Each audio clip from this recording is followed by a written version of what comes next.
Sir मैं तवज्जो चाहती हूँ आपकी। स्पीकर साहब, सर आपकी तवज्जो चाहती हूँ। जी प्लीज प्लीज, सॉरी वो मल्टीटास्किंग। सर मेरा इशू है कि मेरे लीडर ने मुझे आंखों में आंखें डाल के बात करनी सिखाई है। सर अगर मुझसे आई कांटेक्ट नहीं होगा तो मैं बात नहीं कर सकती हूँ। सर मेरी आपसे गुजारिश है। सर ऐनक पहन लें, ऐनक पहन ले सर, ऐनक पहन ले सर। सर लीडर हूँ, अपने हल्के से 1.5 लाख वोट लेकर आई हूँ, तो सर अगर आप मुझे सुनेंगे नहीं तो फिर मैं बात नहीं कर सकूंगी। मैं सुन लूंगा, देखूंगा नहीं। आई कांटेक्ट खवातीन के साथ अच्छा नहीं लगता। सर 52% खवातीन को अगर आप इग्नोर करेंगे, अगर आप देखेंगे नहीं ना, तो सर फिर ऐसा ही होगा सिलेक्टेड लोग यहाँ पे आएंगे। मैं किसी भी खातून की आंख में आग डाल के नहीं देखता।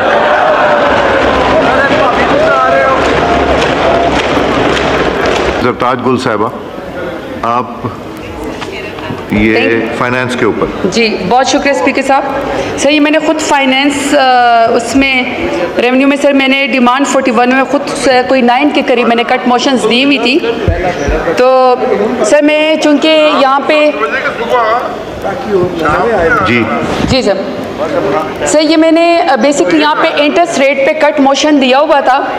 सर यहाँ पे इस वक्त 2018 में जब हमारी पीटीआई की हुकूमत थी सर 7.5% हमारे इंटरेस्ट रेट था। सर 2019 में ये 13.5% पे ऊपर चला गया, लेकिन सर अप्रैल 2022 में 9.75 पे हम इसको वापस लेकर आए। सर हम इसको सिंगल डिजिट के अंदर लेकर आए। जैसे ही सर हम 9.75 पे रिजीम चेंज करके हमारी हुकूमत गिराई गई, सर पीडीएम जुलाई की 2022 में पहले साल की हुकूमत में सर ये 15% पे चला गया। अप्रैल 2023 में सर ये 21% पे चला गया और सर ये जून 2024 में 22% पे सर हमारा इंटरेस्ट रेट चला गया। सर मैं तवज्जो चाहती हूँ आपकी। स्पीकर साहब, सर आपकी तवज्जो चाहती हूँ। जी प्लीज। जी सर अब ये जो इंटरेस्ट रेट है जो हम 9.75% पे छोड़ के गए थे, ये मौजूदा सर स्टेट बैंक का जो इस वक्त फिक्स रेट है वो सर 22% पे जो है ये पीडीएम की हुकूमत इस वक्त पहुंचा दी है। अब सर जो बैंक के अपने चार्जेस हैं वो भी कोई कुछ परसेंट होते हैं। तो सर मेरा सवाल ये है कि अगर सर हमारा यानी कि जो इस वक्त हुकूमत का जो फिक्स रेट है वो सर 22% है, अगर उसमें बैंक के अपने चार्जेस मिला दिए जाएं वो भी 6%, 7% पे पहुंचते हैं, वो हो गए। फिर सर जब आप लोन लेने के लिए जाते हैं तो सर लोन में क्या होता है कि वो खुद आपसे ऐसी गारंटीज मांगते हैं कि सर वो आपको चीज़ें पूरी नहीं कर सकते हैं।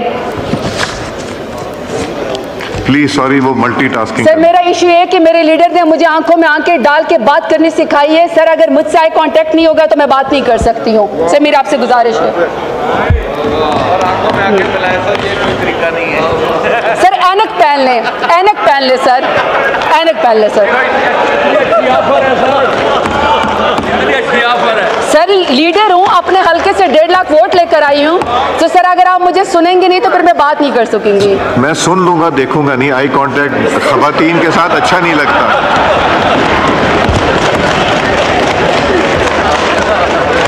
सर 52% खवातीन को अगर आप इग्नोर करेंगे, अगर आप देखेंगे नहीं ना, तो सर फिर ऐसा ही होगा सिलेक्टेड लोग यहाँ पे आएंगे। मैं किसी भी खातून की आंख में आग डाल के नहीं देखता।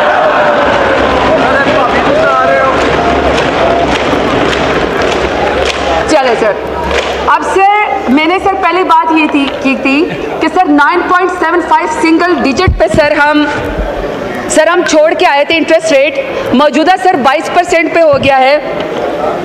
तो अभी सर मैं जो जिनिंग फैक्ट्रीज है सर मैं उसके लिहाज से बात करना चाहती हूँ, क्योंकि सर मेरे साउथ पंजाब में मेरा डेरा गाजी खान से ताल्लुक़ है, तो सर हमारी तरफ कॉटन ही उगती है। अब सर जो मेरी वो है, मैं बनोला की सीड के ऊपर बात करना चाहती हूँ। सर बनोला सीड जो है इस वक्त 18% के ऊपर उसका सीड मिल रहा है, ये टैक्स है 18% का। फिर सर जो उससे खल निकलती है, खल के ऊपर सर 10% उसका जो है वो इंटरेस्ट रेट है। फिर सर जो इसके ऊपर जो इसमें से ऑयल निकलता है सर, ऑयल के ऊपर जो है वो 10% का फिक्स जो है इन्होंने इंटरेस्ट रेट लगाया हुआ है। और सर जो बिजली चार्जेस हैं वो सर 12 लाख हर जिनिंग फैक्ट्री को आते हैं फिक्स है सर। अगर आप फैक्ट्री चलाएं या आप फैक्ट्री ना चलाएं, तो अगर आप नहीं चलाएंगे, आपकी फैक्ट्री नहीं चलेगी, बंद भी लगेगा, तो भी सर आपको 6 लाख देने पड़ेंगे। अब सर मैं सिर्फ इस चीज़ के ऊपर बात कर रही हूँ कि हमारे साउथ पंजाब में चूंकि कॉटन उगती हैं, हमारी सारी सराय की खवातीन सर जो पर्दा कर दिए घरों से नहीं निकलती हैं, लेकिन कॉटन एक वाहिद फसल है सर, वो सारी खवातीन बाहर आती है, वो इसकी कॉटन की चुनाई करती हैं और सर पूरा साल में उनकी जेब में उस वक्त इंडिपेंडेंटली पैसे आते हैं जब वो खवातीन जो है वो पैसे बना सकती हैं। अब सर जब ये जिनिंग फैक्ट्री बंद हो जाएंगी, जिसका मैंने आपको इंटरेस्ट रेट बता दिया है, अब सर PCGA जो है वो ये कहती है कि हम इस दफ़ा जो है वो कॉटन खरीदेंगे ही नहीं।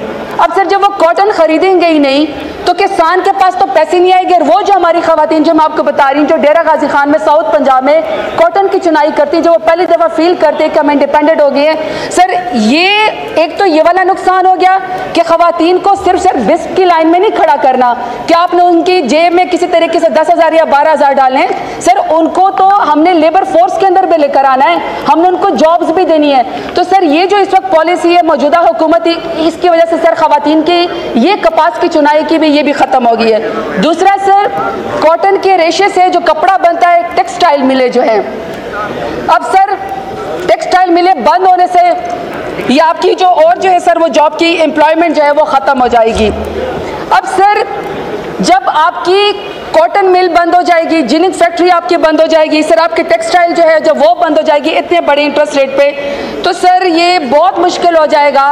पहले आपके सर 50% जो इंडस्ट्री है वो बंद है और 50% से ज़्यादा पार्शली सर आपकी बाकी इंडस्ट्रीज भी बंद हैं। तो सर 119% आपका इंक्रीज हो गया कि आपके मुल्क से एजुकेटेड नौजवान लड़के लड़कियां बच्चे बच्चियां ये मुल्क छोड़ के जा रहे हैं। इस साल भी सर 15 लाख के करीब नौजवान आपका मुल्क छोड़ के चले गए हैं। लोग नकल मकाने पे मजबूर हो गए, लोग हिजरत करने के ऊपर मजबूर हो गए। मेरा ख्याल है कि सर जितना इनकी पॉलिसी ने इंटरेस्ट रेट है सर ये बिल्कुल कॉस्मेटिक्स है, ये समझते हैं कि मुल्क से बाहर डॉलर नहीं जाएंगे, इकोनॉमिक एक्टिविटी होगी सर, इकोनॉमिक जो एक्टिविटी वो तो बिल्कुल रुक गई है सर, आप आंखें मिलाने के बजाय साइड से निकल के चले गए हैं।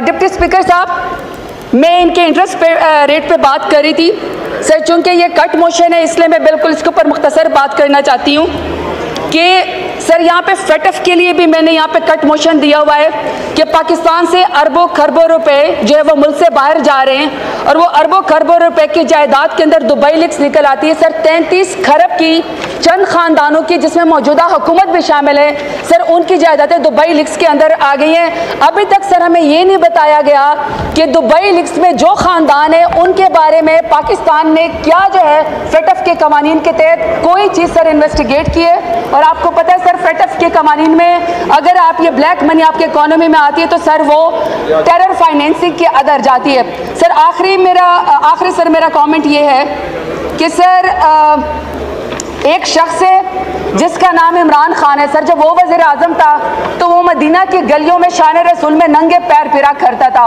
उसको तो सर आपने बंद कर दिया काल कोठरी के अंदर पाकिस्तान से मोहब्बत की सज़ा में, एब्सोल्युटली नॉट कहने की सज़ा में। सर एक दूसरा शख्स भी है जो सर हबीब जालिब की नज़में पढ़ा करता था, गलियों में घूमता था और वो कहता था मैं नहीं मानता, मैं नहीं मानता। अब पता चला है वो सब कुछ मानता है, सब कुछ मानता है सर, किन की मानता है सर हमें वो बता दें। शुक्रिया सर।